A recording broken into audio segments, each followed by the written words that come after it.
এই পাঠে আমরা 6 দাগের থেকে শুরু করব। 6 দাগে প্রশ্ন আছে, দেখো 3 বন্ধু যথাক্রমে 8,000 টাকা, 10,000 টাকা আর কি 12,000 টাকা সংগ্রহ করে এবং ব্যাংক থেকে কিছু টাকা ধার নিয়ে একটা ব্যবসা শুরু করে। বছরের শেষে তারা দেখলেন যে 13,400 টাকা লাভ হয়েছে। সেই লাভ থেকে ব্যাংকের বছরের কিস্তি 5,000 টাকা শোধ দেওয়ার পর বাকি টাকা তারা মূলধনের অনুপাতে ভাগ করে নিলেন। এখন কি বলেছে, লভ্যাংশ থেকে কে কত টাকা পাবেন হিসাব করে লিখি। তাহলে দেখো 3 বন্ধুর মূলধন বলে দিয়েছে, এখান থেকে আমরা মূলধনের অনুপাত বের করতে পারবো। আর দেখো 5,000 টাকা কিস্তি শোধ করার পর বাকি যে টাকাটা পড়ে থাকছে সেই টাকাটা লভ্যাংশ হিসাবে ভাগ হবে। তাহলে প্রথমে কত টাকা পড়ে থাকছে সেটা আমি নির্ণয় করব। তো সেটাই বলবো যে ব্যাংকে কিস্তি শোধ করার পর ব্যাংকে কিস্তি শোধ করার পর টাকার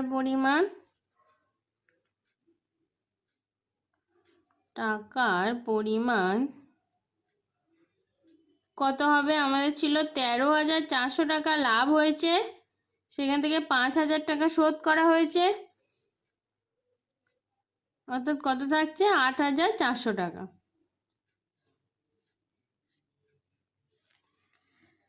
তো এখান থেকে দেখো এরপর আমি কি করব, মূলধনের অনুপাতটা নির্ণয় করব এবং সেই মূলধন অনুপাতটা এই টাকাটা মূলধন অনুপাতে ভাগ হবে 3 বন্ধুর মধ্যে।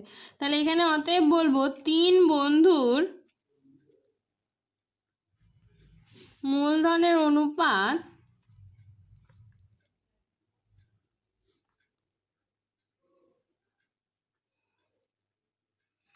কত হবে? 8,000 ইসডু 10,000 ইসডু 12,000। তাহলে এখানে প্রত্যেকটা দেখো 1000 দিয়ে ভাগ করে দিতে পারবো আমরা, অর্থাৎ 8:10:12। আবার দেখো প্রত্যেকটাকে আমরা দেখতে পাচ্ছি 2 দিয়ে ভাগ করে দিতে পারবো, অর্থাৎ হয়ে যাচ্ছে 4:5 এটা হয়ে যাচ্ছে 6। আর ভাগ করা যাবে না, অর্থাৎ অনুপাত হয়ে গেল 4:5:6। এখন তাহলে অতএব বলবো যে প্রথম বন্ধুর লভ্যাংশ, অতএব বলবো প্রথম বন্ধুর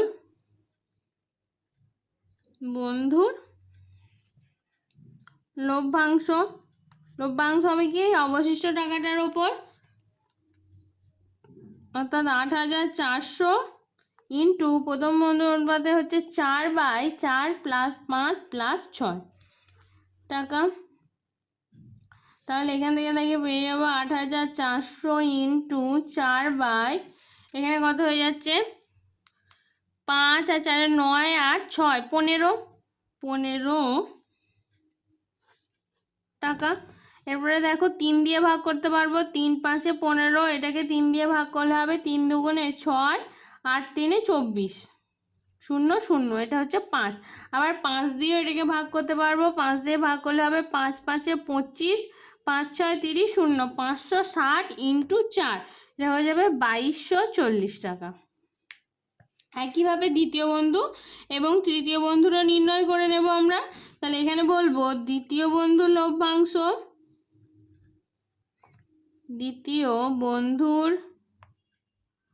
লভ্যাংশ দেখো 8,400, তাকে গুণ হয়ে যাবে 5/4 + 5 + 6 টাকা।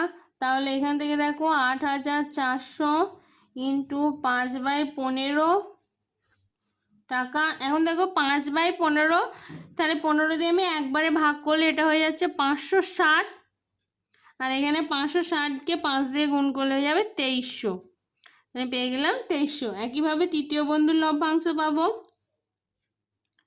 তৃতীয় বন্ধুর লভ্যাংশ হয়ে যাবে কত 8,400 ইন্টু 6/15 টাকা, অর্থাৎ এখানেও দেখো ভাগ করলে 560 হয়ে যাচ্ছে এবং এটা গুণ করলে হয়ে যাচ্ছে 3,360। তাহলে এখানে দেখো প্রথম বন্ধু হলো 2,240, এটা হচ্ছে 2300 এবং তৃতীয় বন্ধু 3360। এরপর 7 দাগের প্রশ্ন দেখো, 2 বছরের মধ্যে টাকা ফেরত দিলে কোনো সুদ দিতে হবে না, এই শর্তে 3 বন্ধু একটি সমবায় ব্যাংক থেকে যথাক্রমে 6000 টাকা, 8000 টাকা ও 5000 টাকা ধার নিয়ে যৌথভাবে 4টি সাইকেল রিক্সা ক্রয় করে। 2 বছর পর হিসাব করে দেখা যায় সমস্ত খরচ খরচা বাদ দিয়ে মোট 30,400 টাকা আয় হয়েছে। তারা সেই আয় মূলধনের অনুপাতে ভাগ করে নেওয়ার পর প্রত্যেকে নিজ নিজ ঋণের টাকা ব্যাংকে ফিরিয়ে দেন। এখন কার হাতে কত টাকা থাকবে এবং তাদের হাতে থাকা টাকার অনুপাত কি হবে হিসাব করে লিখি। তাহলে এখানে দেখো, প্রথমে আমাকে নির্ণয় করতে হবে কি, প্রথমে হচ্ছে কি বলেছে কি যে সে মূলধনের অনুপাতে তারা নিজ নিজ ঋণের টাকা ব্যাংকে ফিরিয়ে দিয়েছে। তাহলে প্রথমে তারা মূলধনের অনুপাতে কে কত টাকা পায় নির্ণয় করব, তারপরে সেখান থেকে আমরা টাকা ফেরত দেওয়ার পর ঋণ মেটানোর পর কত টাকা পড়ে থাকছে সেটা দেখব। তাহলে এটা নির্ণয় করার জন্য প্রথমে আমি কি নির্ণয় করব, যে 3 বন্ধুর মূলধনের অনুপাত। তো 7 দাগে প্রথমে আমি নির্ণয় করব 3 বন্ধুর মূলধনের অনুপাত। কত হয়ে যাবে, 6000 ইসডু 8000 ইসডু 5000। তাহলে এখন দেখো প্রত্যেকটাকে আমি 1000 দিয়ে ভাগ করলে পাবো 8, 6 ইসডু 8 ইসডু 5। তাহলে এটা পেয়ে গেলাম, এটা অনুপাত। এখন প্রথম বন্ধুর লভ্যাংশ, প্রথম বন্ধুর লভ্যাংশ কত পাবে, লাভের কত টাকা পাবে, দেখো মোট হয়েছে 30,400 ইন্টু এখানে দেখো 6/6 প্লাস 8 প্লাস 5 টাকা।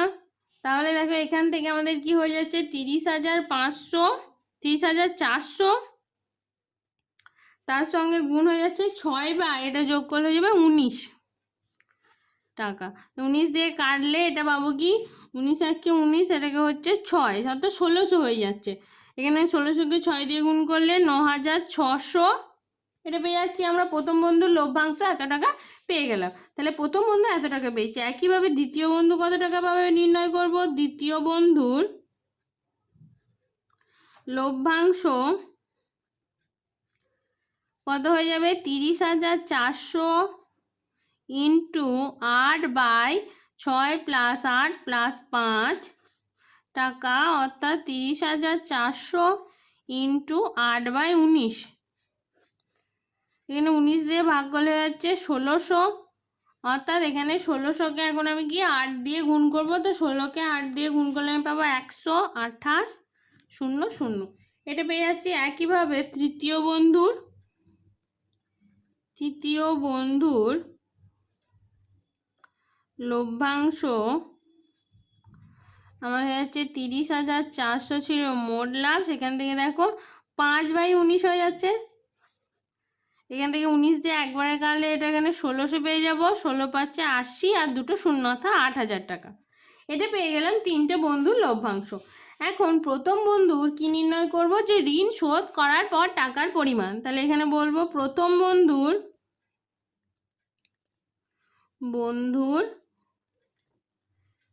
ঋণ শোধ করার পর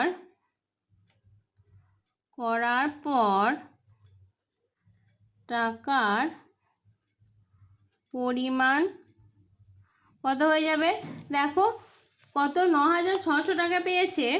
9600 এবং তার ঋণ ছিল কত, 6000 টাকা। তাহলে সেখান থেকে 6000 টাকা,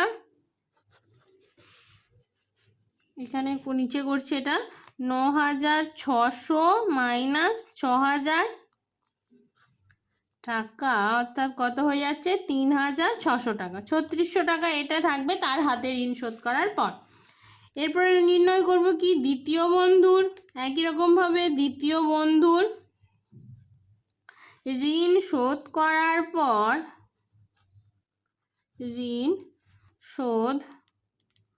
করার পর টাকার পরিমাণ তৃতীয় বন্ধু কত পেয়েছিল? 12,800 টাকা, 12,800 টাকা। আর তার ঋণ কত ছিল? 8,000 টাকা, 8,000 টাকা, অর্থাৎ কত হয়ে যাচ্ছে তার? 4,800 টাকা। তো তার কাছে কত আছে? 4,800 টাকা। একইভাবে তৃতীয় বন্ধুর কাছে নির্ণয় করব। তৃতীয় বন্ধুর ঋণ শোধ করার পর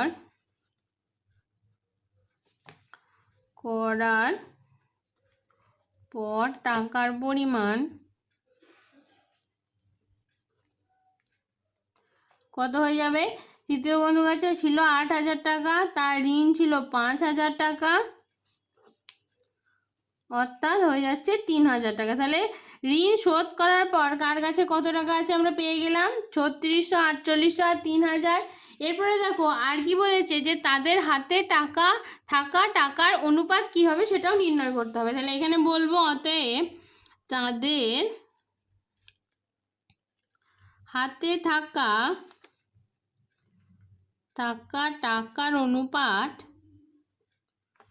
টাকার অনুপাত কি হয়ে যাবে? 36:48:3,000। তাহলে এখানে দেখো প্রত্যেকটাকে আমি 100 দিয়ে ভাগ করতে পারবো, দেখতে পাচ্ছি, অর্থাৎ 36:48:30। এবার দেখি প্রত্যেকটাকে আমি 6 দিয়ে ভাগ করতে পারবো, 6 6 36, 8 6 48, অর্থাৎ 8:5, 5 6 30। তাহলে অনুপাত কি বেরিয়ে গেল? 6:8:5। এরপরে দেখো 8-এর দাগে প্রশ্ন আছে, 3 বন্ধু যথাক্রমে 1,20,000 টাকা, 1,50,000 টাকা ও 1,10,000 টাকা মূলধন দিয়ে একটি বাস ক্রয় করেন। প্রথমজন ড্রাইভার, বাকি 2জন কন্ট্রাক্টরের কাজ করেন। তারা ঠিক করেন যে মোট আয়ের 2/5 অংশ কাজের জন্য 3:2:2 অনুপাতে ভাগ করবেন এবং বাকি টাকা মূলধনের অনুপাতে ভাগ করে নেবেন। কোনো এক মাসে যদি 29,260 টাকা আয় হয় তবে কে কত টাকা পাবেন নির্ণয় করি। তাহলে কি বলেছে, যে মূলধনের অনুপাত বলে দিয়েছে, মূলধনের পরিমাণ বলে দিয়েছে, আর বলেছে যে 2/5 অংশ আয় তারা কি করেছে? 3:2:2 অনুপাতে নিজেদের মধ্যে ভাগ করে নিয়েছেন, যে যেরকম কাজ করে, এবং বাকিটা তারা মূলধন অনুপাতে ভাগ করেছে। তাহলে প্রথমে আমি কি নির্ণয় করব, যে কত টাকা তারা 3:2:2 অনুপাতে ভাগ করেছে, অর্থাৎ কাজের অনুপাতে। তাহলে এখানে 8-এর দাগে মোট আয় বলেছে 29,260 টাকা। এখন তারা কাজের অনুপাতে ভাগ করে নেবে। কাজের অনুপাতে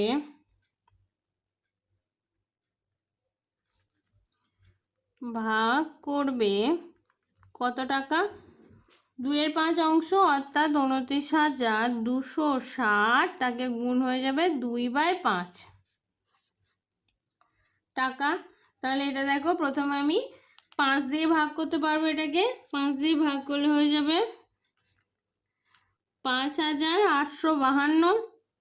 এবার তাকে 2 দিয়ে গুণ করলে আমার হয়ে যাচ্ছে 11,704, 11,704 টাকা। তাহলে এইটা করছে কি, তারা মূলধনের অনুপাতে ভাগ করে নিচ্ছে।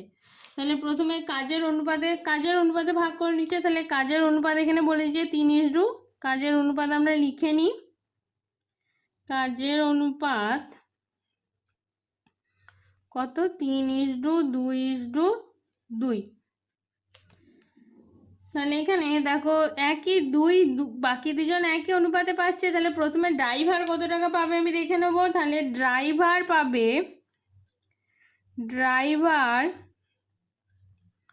পাবে হচ্ছে কি তোমার 11,704, আর ড্রাইভারের অনুপাত হচ্ছে 3/3 + 2 + 2 টাকা। তাহলে এখান থেকে দেখো এটা হয়ে যাচ্ছে 11,704 × 3 এটা যোগ করলে হয়ে যাচ্ছে 7। 7 দিয়ে আমরা ভাগ করে দিতে পারবো, 7 দিয়ে ভাগ করলে হয়ে যাবে 1,600 72 এবং তাকে 3 দিয়ে গুণ করলে আমি পাবো 5016 টাকা। তাহলে এটা পাবে ড্রাইভার। এবং বাকি 2 কন্ট্রাক্টর কত পাবেন?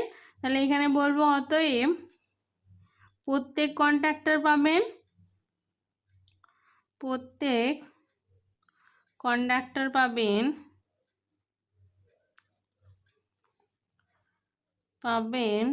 কত টাকা? দেখো 11,704। তাকে একই, এখানে হচ্ছে 2 হচ্ছে অনুপাত দুজনেরই, তাহলে সেক্ষেত্রে 2 বাই নিচেটা যোগ করলে হচ্ছে 7 টাকা। অর্থাৎ এটা প্রথমে দেখো কেটে যাচ্ছে, আমার হয়ে যাচ্ছে এখানে 1672। তাকে 2 দিয়ে গুণ করব 3344 টাকা।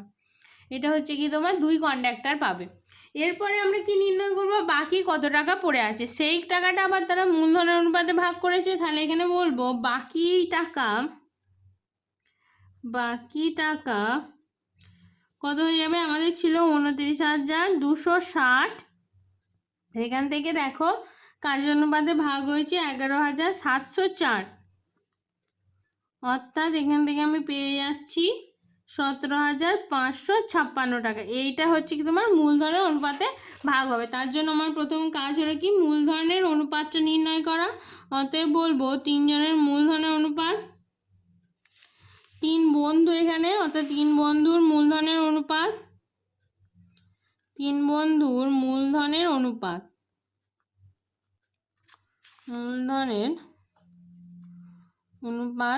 কত হয়ে যাবে? প্রথম জন দিয়েছে 1,20,000 ইসডু 1,50,000 ইসডু কত হয়ে যাচ্ছে? 1,10,000। তো এখানে দেখো প্রত্যেকটাকে আমি 10,000 দিয়ে ভাগ করতে পারবো, যেহেতু 4টে করে শূন্য আছে। তাহলে আমি পাচ্ছি 12:15:11। আর ভাগ করা যাবে না। তাহলে এখন বলবো অতএব প্রথম বন্ধু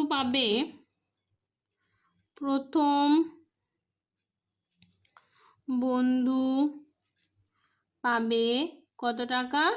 হচ্ছে কি তোমার 17,556 ইন্টু, দেখো প্রথম জনে হচ্ছে 12/12 প্লাস 15 প্লাস 11 টাকা।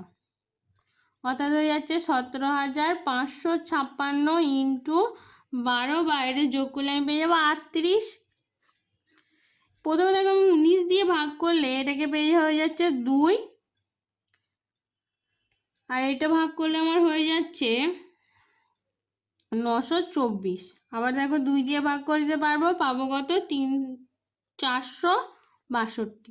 462কে আবার 12 দিয়ে গুণ করলে আমি পাবো 5,544। একইভাবে বাকি 2 বন্ধুরা আমি নির্ণয় করে নেব। তাহলে এখানে দ্বিতীয় বন্ধু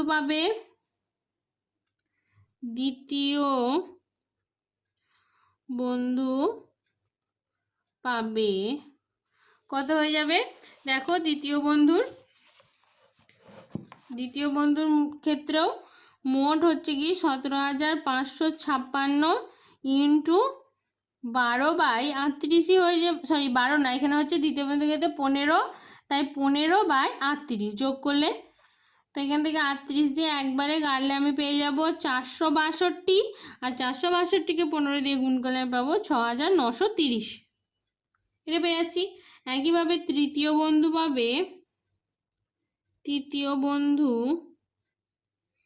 পাবে হচ্ছে 17,556 ইন্টু 11/38। তো এখানেও দেখো প্রথমে একবারে 38 দিয়ে ভাগ করলে আমি 462 পেয়ে যাব। এটা গুণ করলে হয়ে যাচ্ছে 5,082। এটা হয়ে যাচ্ছে। এখন দেখো প্রথমে পেয়েছিল কত? ড্রাইভার পেয়েছিল 5,016 টাকা এবং পরে পেল 5,044 টাকা। তাহলে প্রথম বন্ধু মোট পাবে, এখান থেকে নির্ণয় করব। প্রথম বন্ধু মোট পাবে দেখো প্রথমে পেয়েছিল 5,016 টাকা, আর পরে এখানে আনুপাতিক ভাগ হারে পেল 5,544 টাকা। তাহলে কত টাকা পেল মোট? এটা যোগ করলে আমার কত হয়ে যাবে? 10,560 টাকা। এটা পেয়ে গেল প্রথম বন্ধু মোট কত টাকা পাবে। একইভাবে দ্বিতীয় বন্ধু কত পাবে নির্ণয় করব। দ্বিতীয় বন্ধু মোট পাবে, এখানে প্রথমে কত পেয়েছিল 5,000, দ্বিতীয় বন্ধু প্রথমে যেহেতু সে কন্ট্রাক্টর ছিল তাহলে 3344 টাকা পেয়েছিল আনুপাতিক ভাগ হারে, আর পরে পেল 6,930 টাকা। তাহলে এখান থেকে তার মোট হলো 10,274 টাকা। একইভাবে তৃতীয় বন্ধুরও নির্ণয় করব। তৃতীয় বন্ধু মোট পাবে, সেও কন্ট্রাক্টর ছিল, তাহলে 3344, তার সঙ্গে আনুপাতিক ভাগ হারে সে পেয়েছে 5,082, অর্থাৎ তার যোগ করলে যাচ্ছে 8,426 টাকা। তাহলে তিনজনে কত টাকা করে পেলো আমরা সেটা পেয়ে গেলাম। এই পার্টে আমরা কষে দেখি 14-এর 6, 7, 8 এই 3টি প্রশ্ন সলভ করলাম। এই ভিডিওটা যদি আপনাদের ভালো লেগে থাকে প্লিজ একটা লাইক করে দেবেন, আর এই রকম আরও ভিডিও পেতে চ্যানেলটা সাবস্ক্রাইব করুন।